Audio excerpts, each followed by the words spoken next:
En 72 heures, une décision apparemment mineure a failli faire basculer un sommet africain et révéler une mécanique de pouvoir rarement visible. Ce qui semblait protocolaire a déclenché un enchaînement rapide, reliant accès technique, financements opaques et risques synchronisés, difficiles à attribuer publiquement à temps. Lorsque Ibrahim Traoré comprend que la menace réelle n'est pas frontale, mais logée dans le contrôle du rythme, des lieux et des procédures, la lecture change. Derrière le silence officiel, une séquence précise s'ouvre avec des conséquences qui dépassent l'événement et interrogent la manière dont la souveraineté se joue désormais. Vous êtes sur le point d'entendre une lecture qui compte réellement, non parce qu'elle ajoute du spectaculaire, mais parce qu'elle met à plat ce que beaucoup préfèrent contourner. Vous allez comprendre comment une séquence présentée comme un simple épisode diplomatique révèle en réalité un mode opératoire, des leviers précis et des angles morts qui façonnent aujourd'hui le pouvoir en Afrique de l'Ouest. Ce contenu n'est pas conçu pour être consommé distraitement. Si vous quittez l'analyse trop vite, le risque est clair. Vous ne verrez qu'un récit héroïque ou complotiste, alors que l'essentiel se joue ailleurs. Dans les détails opérationnels, les timings et les zones grises que peu prennent le temps d'examiner, vous passerez à côté de la logique qui relie les décisions internes, les pressions extérieures et les effets concrets sur la souveraineté. Vous resterez avec une lecture incomplète, façonnée par des résumés rapides ou des commentaires partisans. Or, comprendre ces mécanismes, c'est se donner les moyens de lire les prochains événements avec plus de lucidité. Au lieu de les subir narrativement après coup, dès les premières vérifications internes, un fait dérangeant apparaît. Ce qui est présenté publiquement comme une anecdote diplomatique cache en réalité une architecture de risque bien plus large. En moins de 72 heures, plusieurs signaux faibles, pris isolément insignifiants, commencent à former une cohérence inquiétante. Un seul chiffre suffit à mesurer la gravité. 36 heures. C'est le délai exact qui séparait la détection de certaines anomalies techniques du moment où le sommet devait basculer dans une situation irréversible. Pour comprendre pourquoi cette fenêtre temporelle est décisive, il faut revenir au point de départ. L'événement devait symboliser une coopération panafricaine maîtrisée.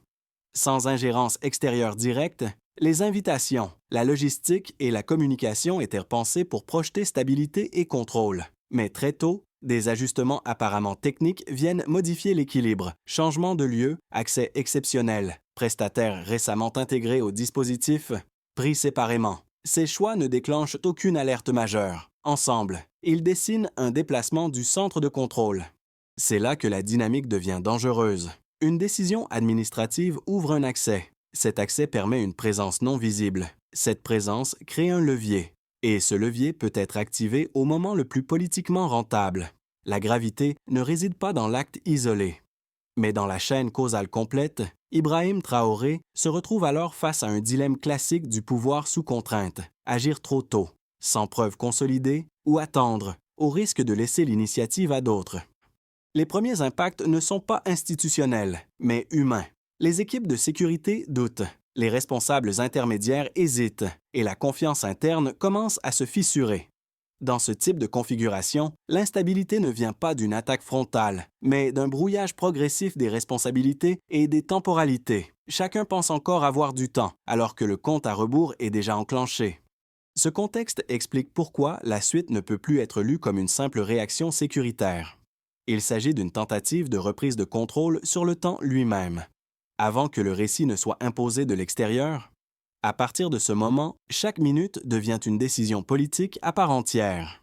À ce stade, la lecture des faits ne repose plus seulement sur des documents ou des alertes techniques, mais sur l'émergence d'un rôle clé, celui de l'acteur capable d'interpréter ce que les autres voient sans encore relier. Dans ce type de séquence, la différence ne vient pas de l'information brute, mais de la capacité à la hiérarchiser sous pression. L'entourage sécuritaire et institutionnel observe alors une figure qui ne cherche pas à dramatiser, mais à ordonner. Un premier impact concret apparaît rapidement. Des protocoles jugés secondaires sont réévalués. Des accès sont suspendus, non pas parce qu'une preuve définitive existe, mais parce que leur combinaison devient incohérente.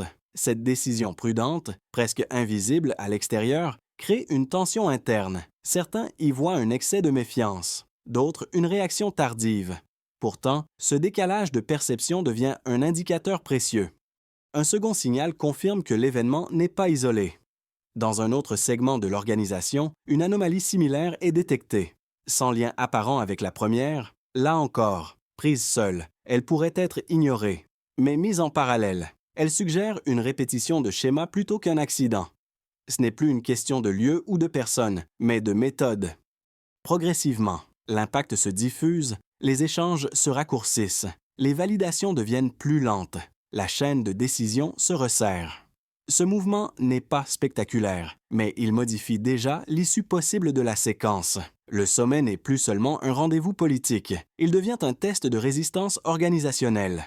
À partir de ce point, l'enjeu n'est plus de savoir si quelque chose va se produire, mais quand et sous quelle forme, et c'est précisément ce déplacement qui change la nature de toute la suite. Tout commence par un geste qui, sur le moment, ne provoque aucune onde visible, une validation administrative, un accord donné sans résistance. Le calendrier continue, les équipes avancent, rien ne semble dérailler, puis le rythme change. D'abord, un détail, un accès technique accordé plus tôt que prévu. Ensuite, un prestataire ajouté en urgence, sans historique clair, rien d'illégal, rien d'anormal, isolément. Mais la séquence s'accélère, les décisions s'empilent, les délais se compressent, le sommet approche, et chaque ajustement réduit la marge de manœuvre. La phase de déclenchement est silencieuse, aucune alerte publique, aucun message officiel, seulement une accumulation de petites concessions opérationnelles qui déplacent, lentement, le centre de gravité du dispositif. À ce stade, la machine fonctionne encore, mais elle n'est plus entièrement maîtrisée par ceux qui pensent de la diriger. Puis vient la montée en tension. Les vérifications internes révèlent des incohérences de timing, des demandes d'accès formulées avant que le besoin n'existe officiellement, des autorisations croisées qui ne se rencontrent jamais dans les mêmes réunions. Le rythme s'emballe, les échanges se font plus courts, les décisions sont prises plus vite, parfois sans débat. La pression n'est pas visible, mais elle est constante. Les réactions s'enchaînent, une équipe ajuste un protocole, une autre sécurise un périmètre, une troisième demande confirmation. Chaque action est rationnelle. Ensemble, elles produisent un effet paradoxal. Plus le système s'active, plus il devient vulnérable à une manipulation fine du temps. Le sommet n'est plus seulement préparé, il est aspiré vers une échéance qui impose ses propres règles. La phase de climax arrive sans annonce. Les heures comptent désormais plus que les jours. Une information tardive perd sa valeur. Une décision différée devient un risque.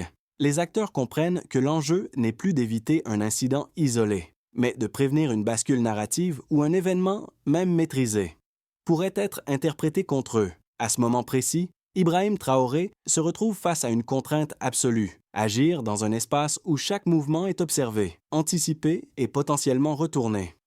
Puis viennent les répliques.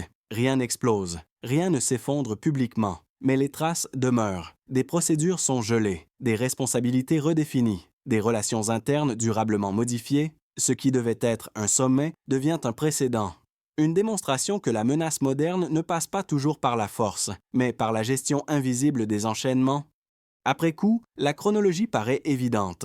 Sur le moment, elle était presque indétectable. Et c'est précisément ce décalage qui fait de cette séquence autre chose qu'un simple épisode.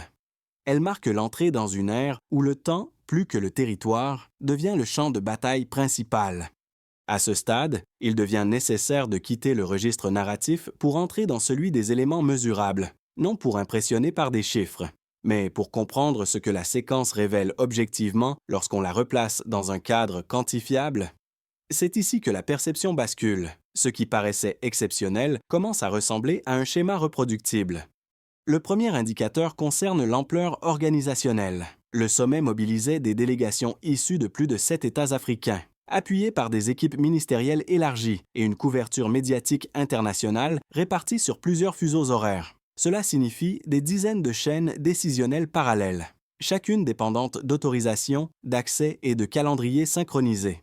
En termes simples, plus la structure est large, plus une intervention discrète sur un point précis peut produire des effets en cascade. Le deuxième indicateur touche à la vitesse, entre la validation finale du lieu et l'échéance prévue pour l'ouverture officielle. Moins de 48 heures restaient disponibles pour ajuster l'ensemble du dispositif. Dans ce laps de temps réduit, toute anomalie détectée perd mécaniquement de la valeur si elle n'est pas immédiatement qualifiée, vérifiée et intégrée dans une décision. Ce différentiel temporel crée un avantage structurel pour celui qui agit en amont plutôt que pour celui qui réagit. Un troisième indicateur concerne l'impact humain direct. Les équipes de sécurité, composées de profils expérimentés, ont dû opérer dans un environnement où les signaux contradictoires se multipliaient. Lorsque plusieurs ajustements techniques surviennent en moins de 2 jours, la charge cognitive augmente, la vigilance se fragmente et les priorités se brouillent. Ce phénomène est bien documenté. Au-delà d'un certain seuil, l'accumulation de micro-alertes réduit la capacité à identifier la menace principale. À cela s'ajoute un facteur rarement mesuré mais décisif, la confiance interne, lorsque des décisions clés reposent sur des intermédiaires. Chaque doute non résolu fragilise l'ensemble, même sans incident visible. Une perte partielle de confiance entraîne un ralentissement des validations et une multiplication des contrôles redondants. Ce coût invisible n'apparaît dans aucun communiqué, mais il pèse lourdement sur l'efficacité globale. Enfin, l'indicateur politique. Dans un contexte régional tendu, un événement de cette nature aurait eu des répercussions immédiates sur les relations interétatiques. Une seule défaillance majeure aurait suffi à déclencher des interprétations concurrentes, parfois irréversibles. C'est ce risque systémique que Ibrahim Traoré devait intégrer, non pas comme une hypothèse abstraite, mais comme une variable concrète à gérer sous contrainte. Pris ensemble, ces éléments montrent que la séquence ne relève pas d'un coup de théâtre isolé. Elle s'inscrit dans une logique où la combinaison de volume, de vitesse et de fragilité humaine crée une zone de vulnérabilité mesurable. Et c'est précisément cette zone qui détermine désormais l'issue des confrontations contemporaines, bien avant toute action visible. À ce point de l'analyse, il serait intellectuellement malhonnête d'ignorer les arguments de ceux qui contestent la lecture proposée. Leur position existe. Elle est cohérente et elle mérite d'être exposée sans caricature. Selon eux, l'épisode décrit relève d'une dramatisation a posteriori, nourrie par une accumulation d'indices interprétés à la lumière d'un résultat connu. Autrement dit, on verrait une stratégie là où il n'y aurait qu'une suite de dysfonctionnements ordinaires. Le premier argument avancé est organisationnel. Les grands sommets internationaux, surtout dans des contextes logistiques contraints, connaissent fréquemment des ajustements de dernière minute, changements de lieu, prestataires recrutés en urgence, accès technique étendu. Tout cela ferait partie d'un bruit normal, amplifié par la pression du calendrier. Dans cette lecture, la multiplication des signaux faibles ne prouverait pas une intention coordonnée, mais seulement les limites structurelles d'une administration sous tension. Le second argument est politique. Certains observateurs estiment que relier ces anomalies à une tentative de déstabilisation revient à surinterpréter des faits banals pour renforcer un récit de souveraineté assiégée. Cette approche, disent-ils, risquerait d'alimenter une méfiance excessive, de rigidifier les processus et, paradoxalement, d'affaiblir la capacité de coopération régionale à long terme.